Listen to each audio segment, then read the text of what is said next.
Hey, everybody, welcome to this version of the Intentional Living Podcast with Marty Keller and Deanne Gutierrez, coming to you here from Sacramento. It's a new part of our podcast, our Intentional Living Podcast series, so we hope you find this enjoyable. And here we start by quoting Socrates, who said, "The secret of change is to focus all your energy not on fighting the old, but on building the new." And we, in our last podcast, we explored a little bit about what that means for us in this work. Today, we'd like to talk a little bit.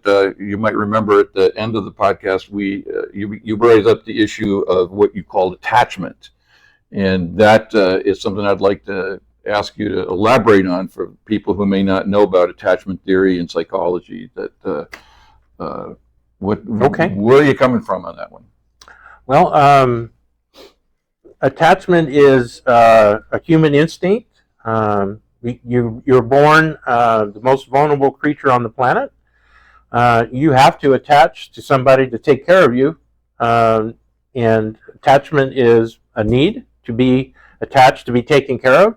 And attachment too is somebody who's attaching to you or the child, the baby, the need to be taken care of. So we're born, literally, we're born attached. We have an umbilical cord as we come out, and as that cord gets cut, then the process of learning how to attach is done wirelessly through facial expressions with the mother. The mother mirrors the child and creates a safe environment for the child to learn how to maintain an attachment to the parent and create safety in their lives.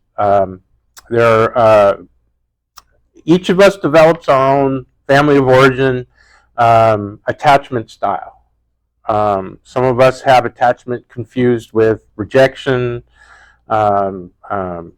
abandonment, fear, mistrust, and all that comes from the family of origin. How could that happen? Well, we have some of us have had parents who, unbeknownst to them, they were given their attachment style, their parenting style from their parents, and they just pass on what they know. So it's a generational trauma that we inherit, not genetically, but biologically, it's taught to us.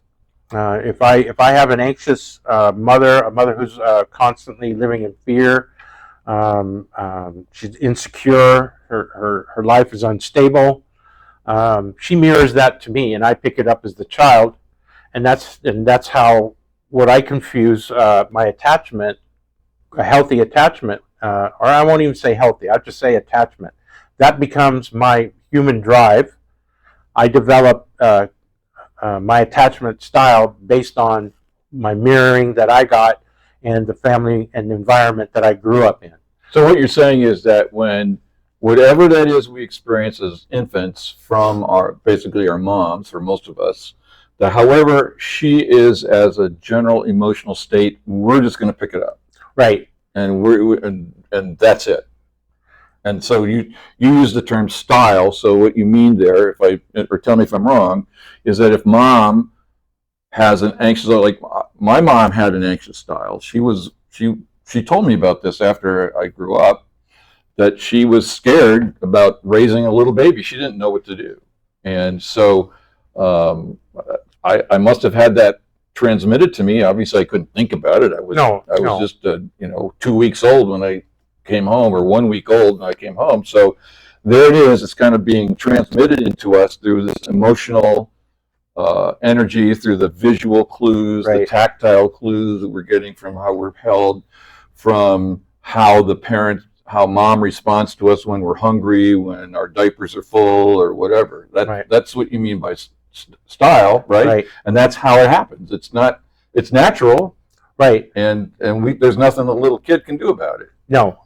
Through the work that I've done is I've gone back and I've done some inquiry with my dad and my mom, and asking relatives and stuff about, it's like, what kind of environment did I grow up in as a child?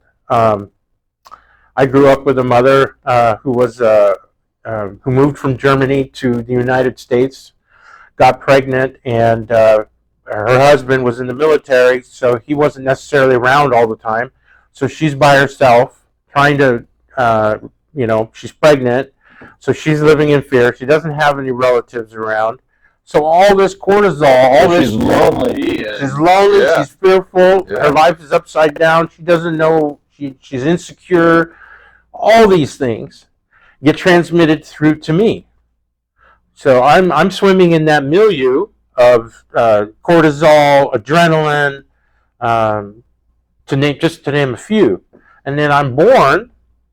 Here again, and this is already happening before we're born. Before we're born, oh, it's already right. So it's like, okay, how? The next thing is like, okay, how does that happen? So continues on. So I'm born, and then my father gets transferred to Germany. Sounds like a good thing. Well, back in those days, you weren't allowed to have a baby on an airliner until they were 6 months old.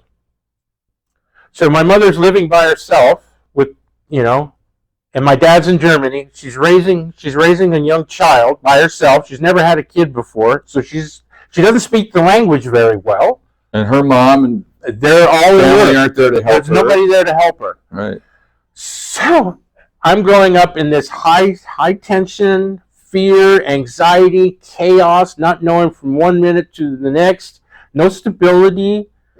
I'm in that at age of birth, and so I pay attention to that. And my dad was in the military. He's off going to Korea. He's off going to war, leaving me and my mom by herself. She doesn't know whether or not my dad's coming back. He's going to get killed in the war. She's going to, what if he doesn't come back? What's her life going to be like? I'm in it. My formative years, I'm in it. So I grow up in that. So that's normal for me. That's what attachment is. So that's your experience of attachment, is all of those energies, and again, you're clueless that this is what's happening. And it's true for all of us. It's like same for me or anybody who's watching this. We are stuck with whatever it is that our moms are exuding, and it could be loving, nurturing, right, warm. So it runs a whole gamut of possibilities. Yep. And so this is all awareness now. It's something that I've developed, at age 60. I lived long enough. I can look back at my life and I can see the patterns. So what I have attachment, I'm going to say confused with, has been repeated in my adult life. So what kind of relationships do I get into? I get into relationships that are chaotic, high tension, what do I have attachment confused with? Arguing, tension, adrenaline filled, anxiety, fear. And it's just like, I don't recognize it because I have no awareness that this is happening. But over the years, I see the pattern. I can see it in all my relationships. And it's just like, wow, okay. And then I have an insight that this is, John calls it, what do I have love equals? And then I can look at my relationships, and then what I've adopted is what do I have attachment confused with? And then I can look at my relationships. What do I create in my relationships? Who am I attracted to in my relationships? That gives me insight into what I'm attached to, what I feel, what I'm drawn to, what's my center of attraction, because I attract these people in. And, one of the statements I used to say is like, yeah, all women are crazy. Okay, all women aren't crazy, but all the women I attract are chaotic, unstable, fear-based, right? Unstable, chaotic, where maybe in addiction. I'm addicted to excitement, to use an ACA term, right? There's no calmness. Well, look back at my childhood. Where did I come from? My nervous system got attuned to that energy. And now that I'm older, I find myself continuing still having my nervous system, attuned to that chaos. When I ran into this accountability, or not ran into, fortunate enough to be part of, is now I can be accountable for what I'm feeling. And that gives me access to create what it is I want by acknowledging the old, where I find myself. And it's like, okay, I'm anxious. Okay, take a deep breath. What do I want? I want to feel calm, serene, and present. Okay. And move on again. But yeah, I find myself in arguments, or not arguments, discussions. I get triggered, and then I find myself right back into the chaos. And it's like, okay, what am I doing? I'm recreating the family of origin pattern again. And it's like, okay, what do I need? I want to acknowledge the fact that I'm stressed. I'm fearful. And relating back to the attachment, I'm fearful, anxious, because I believe my attachment is being threatened because I'm not perfect. When my girlfriend talks to me and she says, "Can we have a conversation?" And where I go, implicit memory is, I've done something wrong, and now I'm going to be scolded for it, and the relationship's over. So the old pattern used to be, "Oh, you want to have a conversation? All right, I'm out of here. I'm not going to wait for you to, tell me I've done something wrong. I'm going to hit the eject button because I'm going to end it on my terms." So I found myself in my relationships. First time I had an issue, I got up and started to walk out of the house. And then I got halfway down the walkway, and then the light bulb goes off. This is not going to work. Where do you find yourself? I'm afraid. I'm back in my family of origin. I think I've screwed up and that relationship's over. Okay, take a deep breath. What do you want? I want to go back inside and create the relationship I want. Okay, I intend to be open, willing, and trusting. So I go back in and sit down and go, okay, go ahead and tell me what's going on. Let's have this conversation. And I confront my greatest fear of abandonment, which comes from my attachment modality. I have attachment confused with abandonment and rejection. Why? My father was never around. He was there, but he wasn't there. He was gone. I thought everybody was that. But what I come to find out is that my dad not being there, I didn't understand that was his work. He wasn't there for me. So why wasn't my dad there for me? And I look around and other people's fathers are there for them. There's something wrong with me. And I have attachment confused with I'm not good enough. I have attachment confused. I have to earn my attachment. I have to give up part of me. I have to become what you want.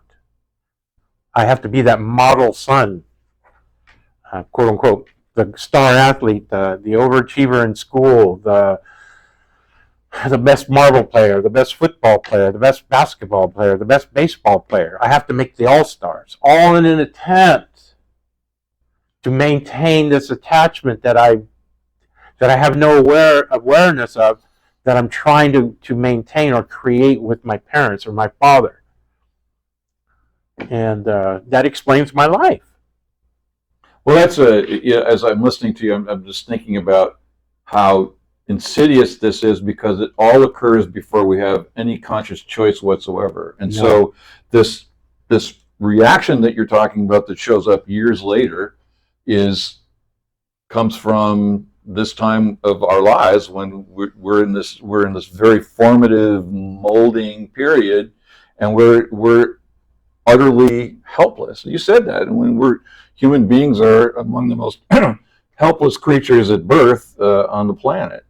So does accountability, what do you think? Does accountability give us the possibility of re-establishing the kind of attachment that we want? Yes. Through being accountable over and over and over again, I've managed to whittle it down from I don't feel safe. I mean, I had this conversation with myself some point years ago, 3 or 4 years ago now. I had the moment where I'm finding myself so anxious, I'm walking in circles in the living room, and it's just like, I don't understand what's going on. Okay, well, be accountable for what's going on. And I'm anxious, I'm fearful. I can't. I'm anxious and fearful, and then I ask myself the question. Okay, be accountable. Okay, take a deep breath. What do you want? And to my utter amazement, I blurted out all I wanted to do was I want to be freaking safe, and I'm just stunned because I have no conscious that didn't come from a thought, that just came out. And it's like, okay, you want to be safe. Okay, I intend to create a world of safety, acceptance, forgiveness, and connection. All right. So I've been working on this feeling of not feeling safe. And as I move on, that relates back to my attachment style. I want to be connected to you, but I don't know how. I want to be connected to you. I want to be connected to my intimate partners, but I don't know how. What I do know doesn't work. I become a people pleaser. That was my adaptation. I become somebody who stays after school and takes care of the hamsters, takes care of the goldfish. I can see that pattern.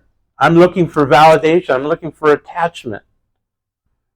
I want to be part of it. Well, and then the irony is, if your experience is anything like mine, and then you start getting close to it, and then it feels dangerous. And so then you have that I'm going to leave energy. That's one of the things that I've discovered for myself is that a kind of a push-pull about love, or let's use attachment, let's use that term, where I really want to feel that attachment, but I don't trust it. And if it starts getting to, I start to feel the energy of closeness, there's almost like a signal gun to get on the track shoes and run the other way. Yeah.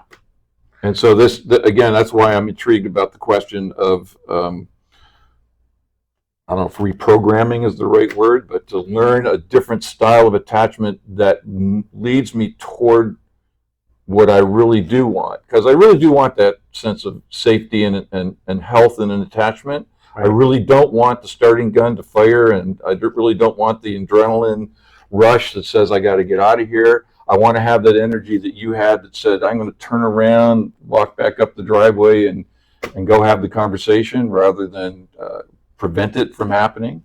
Yeah. And like one of the things we talk about in accountability, one of the first things we talk about is figuring out what it is we want in our life, right? And for me, it's I focus in on a lot of different things, but it's like, okay, what do I want? I want to be in I want to be in a long-term, nurturing, safe relationship. I intend to be in a long-term, safe, nurturing relationship. That took me out of by having that experience, because I thought I knew how to be in a long-term nurturing relationship because I watched everybody else's mistakes. Here again, that's the old paradigm. You figure out what you're doing wrong and don't do those things, and that creates a healthy, nurturing, long-term relationship. No. Because I'm not focusing in on what it takes to be in a long-term, nurturing, healthy relationship. I'm worried I've figured out what I don't do, but there's a whole lot that I need to do or be a part of to be in the relationship. I've only got maybe, 1/3 of it. I need the other 2/3. I need to learn that. But when I made that awareness, it's like, I don't know how to be in a relationship. So create the intention for what it is you want that you don't have. I want to be in a long-term nurturing relationship. And here again, that is my desire to create a connection, which is attachment to another. So we don't have that much time, but I do want to, because you're using a term, again, that somebody who's maybe watching this for the first time might not quite appreciate. So you use the term intention. What is the power of that intention? So, because if I didn't know what I do know, it might almost sound like magic. You say magic words, I intend to be in a loving, permanent, caring, safe relationship. Like, how does that turn into the actuality of it? There's a part of our brain that functions, that it's called the reticular activating system, and my intentions are as a gateway to programming that part of my brain to give me information around that. It's a filter, and each time I create an intention, I'm programming the reticular activating system to allow that information to come in. Okay, and I mean, I can say a lot of things about it, but I don't think we have time. My intentions, my thoughts have electromagnetic energy to them. We live in a field of energy.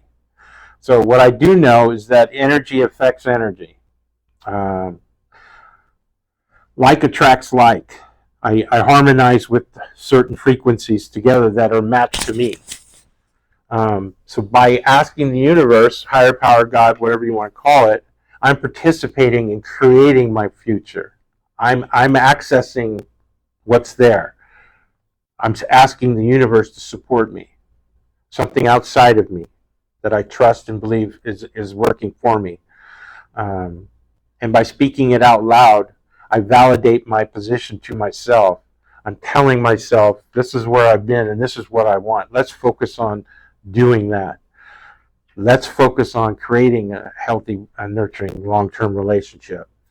Well, maybe I need to go to counseling to get some information. Maybe I need to pick up a book about relationships. Maybe next time I'm running through YouTube, all of a sudden something comes up about discovering what it takes to be in a long-term relationship, and I click on it. Next thing you know, I'm going down and I'm finding myself generating information. Or maybe I could go to a group, an intentional living group, and ask the group for support on it. Yes, but the intention focuses my mind on what it is that I want. This is the part of our brain that gives us access to creating our lives. We're programming it subconsciously, or it's been programmed subconsciously, and what we're doing through accountability is consciously asking what it is we want and then creating the intention, which creates the focus in our lives. So it's as if back at the beginning of our conversation, we talked about as infants, we're getting this attachment energy from mom, and we have no choice in it. But would it be appropriate to say that we were being programmed, that our reticular activating system, or actually the brain's pretty undeveloped at that time, so that makes it even harder because the brain develops itself around that attachment energy. So in essence, we were being programmed without any say in the program itself. Yeah. I mean, that's the beauty of the being in the childhood. We're basically our mental programming, our mental state is learning. Basically, download all this information. The Jesuits have 400 years ago. They said, "Give me the child up until 7 years old, and then I'll show you the man." Right. So they understood it 400 years ago. Well, somebody trained by the Jesuits. I can verify that. But the programming, right? The programming comes from the environment that we live in, and the environment we live in includes our caregivers, the closest ones to us. We also learn from siblings, relatives, and we download all those things. And then at age 7, that download stops, and then we live our lives based on that first 7-year download. Well, because we're starting to actually reinforce it now by acting upon it. Right. So we're now participating in the programming, not the reprogramming yet. No, we're manifesting the program. Yeah, exactly. Right. And to understand that that's where the programming not necessarily stopped, but the majority of the programming stopped. So when you're, for me, at age 60, there hasn't been an update. There hasn't been an update from, say, 7 version, year 7 to 0 to 60. I've been using the old programming to run my life. Then the opportunity through the accountability tree is, where do I find myself? Right? What forced me to create change in my life? I discovered that my life wasn't working based on the information I was using to run it. Not saying that it's right or wrong, but the information I'm using is creating the life that I have in the current reality, my present moment. The results don't lie. Okay. So with the accountability process and the awareness is, okay, what I need to do is honor or validate the old experience where I find myself anxious, nervous, fearful, happy. Maybe I'm happy or sad in the moment. It doesn't matter where I'm at, but if I have access to feeling my feelings, okay, somebody who's been anxious all their lives, fearful all their lives, sitting with my feelings, being calm and being with myself is very difficult, because my nervous system is not tuned to calmness, it's tuned to chaos and excitement. So getting myself to slow down and feel my emotions, my solution was not to feel them. Stay in the chaos. If you stay in the chaos, you won't feel your feelings. Oh, that's a good solution. Right? Okay. Well, it never got updated. So I've lived a life of creating chaos, creating turmoil, creating instability in my life, drug addiction. I mean, if you want to be in the most unstable environment possible, become an addict. That's highly stressful. Highly, you don't know what's happening. You could go to jail at any time. You could be robbed at any time. Your life could be threatened at any time. That explains the attraction to chaos. And my desire to not feel my feelings through the use of the addiction to a substance. And for me, my substance was stimulants. Because you didn't have enough from the inside. What I discovered literally was that if I put stimulants in, that slows me down. And when I'm slowed down, I don't feel this anxiety. I don't feel this fear. I get to focus on something in the brief moment that takes me out of that fear. So that worked for me. Other people use alcohol, workaholism, any kind of holic, shopaholic, sexaholic, or whatever. Sure. They're all attempts to not feel. So getting back to the accountability practice, the feeling, giving myself permission to feel my feelings. Okay, that's what trauma is. Trauma is me separating from myself, not wanting to feel my feelings. It's almost as if this attachment that we learned from our parents, we now use toward ourselves. We abandon ourselves. Right. We reject ourselves. Right. But the connection with the accountability tree is, I state where I'm at, doesn't matter, my current truth. I'm anxious, take a deep breath. Sometimes I feel that fear, and it comes up, it wells up, right? And I start to cry, and it's like, oh, okay, we're doing good here, all right? And then when I process it enough, or when I can only tolerate it so much, right? I'm what do you call it? Titrating. Right? It's like getting into a steaming hot bath. You don't just jump in, right? You stick your toe in and pull it out. Stick your toe in, and finally you may get your foot in. Okay, this is what we do. We feel our feelings a little at a time, right? Until we feel safe enough to have the experience that I didn't die from this experience, like what I remember from childhood. I didn't get beat up. I didn't. My attachment wasn't threatened. Matter of fact, that now that I'm reconnecting with myself through my feelings, now that I can be with myself, I can be with others and not feel fear of being abandoned, because I know I'm learning that I'm creating my future based on me experiencing my past and then creating an intention to go where I want to go. And I think it's instinctual. We all, I can't say, it's been my experience, a lot of us have this drive to attach, but we don't have the ability to attach to other human beings necessarily, because other human beings, they have their own environment they grew up in. So what we do is we find that energy that matches ours. And that's a recipe for disaster. Because neither one of us learned how to create a safe, secure attachment. And you're in a relationship, and it's you blame, they blame me, I blame them, and we recreate it. We recreate the family of origin, and then it's like, well, it's almost like we never left it.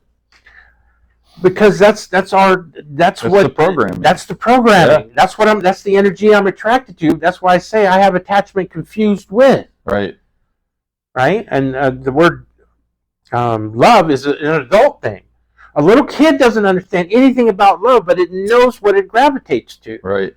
Right? And it's like, okay, that's the attachment drive. We all have it. We cannot get away with it. I mean, I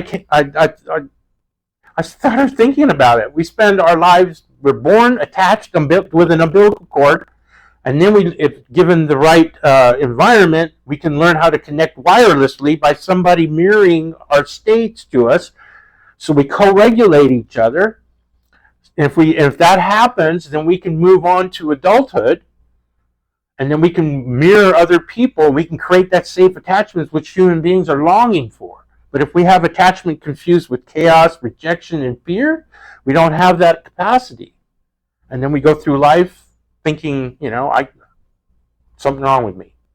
But through the accountability tree, how I've used it is step by step, just being accountable for where I find myself. And then things slowly change.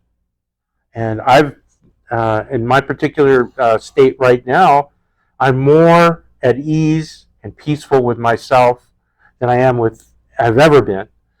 And in turn, I can be present with others and hold that space to show them that it's okay to go through your experience with me, because I'm going to hold the space for you without judgment, and I'm going to encourage you to be yourself. It's like, wow, that's not what I got. Yeah. And my life is a direct reflection of my environment and family of origin that I grew up in. So it's all about attachment. So I come into this world attached, and guess what happens? I don't know. I've experienced a lot of people who have died, and guess what the last thing people are doing? They die with somebody holding their hands. Yeah. That's attachment. So we're born with it, and we have a desire to not on the last moment. Yeah. So it plays a huge part in our lives. Right. And if we're not aware that that's what's happening, I have attachment confused with whatever, I will manifest that. But if I understand that my drive to attach is a human drive, that I cannot deny myself, I can't condition it out of me, despite having all these bad relationships. Despite trying. Yeah, right. I can't fight it. No. It's unfightable. I don't know if that's the correct term. You can't. It won't be denied. Right. Because it's an instinct to do. Because we're designed to be that way. Well, it's probably intimately related with the life force itself, which can't be denied. Right. So. Well, we're going to have to leave it there. Our time is up, but thanks again for sharing your insights on. I hope everybody found something useful about this power of attachment. And I'd like to invite everybody, if you've ever participated in an intentional living practice group, to do so. Information on how to do that will be available at the end of the podcast. We have an in-person meeting here in Sacramento and a number of meetings that are available to anybody anywhere in the world on Zoom. So thanks very much. And also, if there's anything you'd like to hear us discuss, please leave a note on the YouTube page, and we'll be happy to follow up with that. So thanks a lot. See you next time.